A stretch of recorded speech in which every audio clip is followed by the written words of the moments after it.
Tens of thousands of people are rallying in Myanmar's biggest city against last week's military coup and are spreading the news online now that internet service has been restored. Yangon, Myanmar, as enthusiastic crowds of tens of thousands marched through the streets of Myanmar's biggest city on Sunday to protest last week's coup ousting Aung San Suu Kyi's elected government. Their spirits were lifted by the return of internet services that had been blocked a day earlier. Separate protests that began in various parts of Yangon converged at Seoul Pagoda, situated in the center of a roundabout in the city's downtown area. Protesters chanted, "Long live Mother Sue," and "Down with military dictatorship." Protesters in other parts of the country echoed their calls. Authorities had cut access to the internet as the protests grew Saturday, fanning fears of a complete information blackout.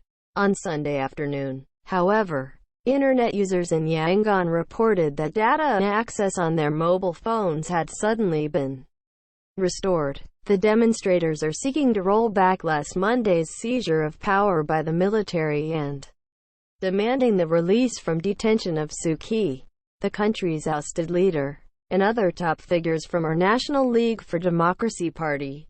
The military has accused Suu Kyi's government of failing to act on its complaints that last November's election was marred by fraud, though the Election Commission said it had found no evidence to support the claims.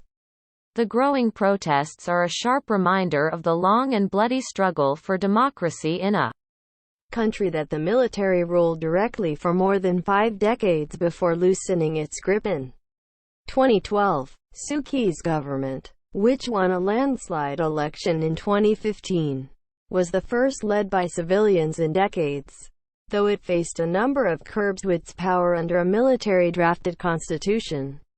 During Myanmar years of isolation under military rule, the golden-domed Seoul Pagoda served as a rallying point for political protests calling for democracy, most notably during a massive 1988 uprising and again during a 2007 revolt led by Buddhist monks.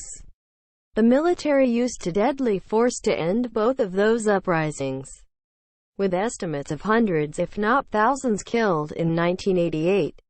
While riot police have been sent to watch the protests this past week, soldiers have been absent and there have been no reports of clashes.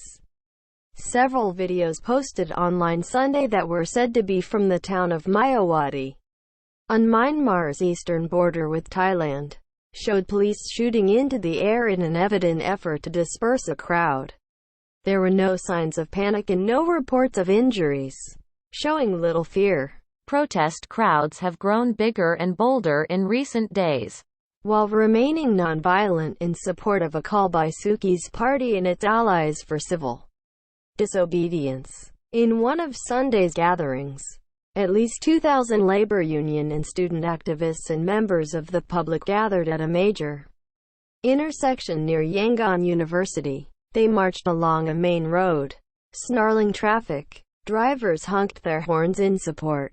Police in riot gear blocked the main entrance to the university.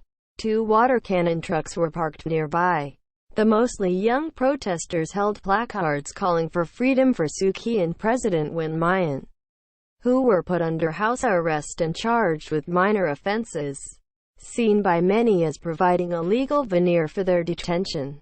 "We just want to show this current generation how the older generation fights this crisis by hitting the guideline of Mother Sue, which is, to be honest, transparent and peaceful," said 46-year-old protester Htain Linong. "We don't want a military dictator. Let the dictator fail." Reports on social media and by some Myanmar news services said demonstrations were taking place in other parts of the country as well, with a particular large crowd in the central city of Mandalay, where there was also a motorbike procession in which hundreds took part, constantly beeping their horns. Saturday had seen the size of street protests grow from the hundreds to the thousands, but it also saw the authorities cut most access to the internet. Holes in the military's firewall allowed some news to trickle out, but also fanned fears of a complete information blackout. Social media platforms such as Facebook and Twitter were earlier ordered blocked, but had remained partially accessible. Social media platforms have been major sources of independent news as well as organizing tools for protests. NetBlocks, a London-based service that tracks internet disruptions and shutdowns, confirmed that there had been a partial restoration of internet connectivity on Sunday, but noted that it might be temporary and social media remain blocked. The communication blockade was a stark reminder of the progress Myanmar is in danger of losing. During Myanmar's decades of military rule, the country was internationally isolated and communication with the outside world strictly controlled. The elected lawmakers of Suu Kyi's party met in an online meeting Friday to declare themselves as the sole legitimate representatives of the people and asked for international recognition as the country's government. Pope Francis joined the international chorus of concern over the situation. In remarks to the public in St. Peter's Square on Sunday, the Pope said he has been following with strong worry the situation that has developed in Myanmar, noting his affection for the country since his visit there in 2017. He said he hoped that Myanmar's leaders worked sincerely to promote social justice and national stability for a harmonious democratic coexistence.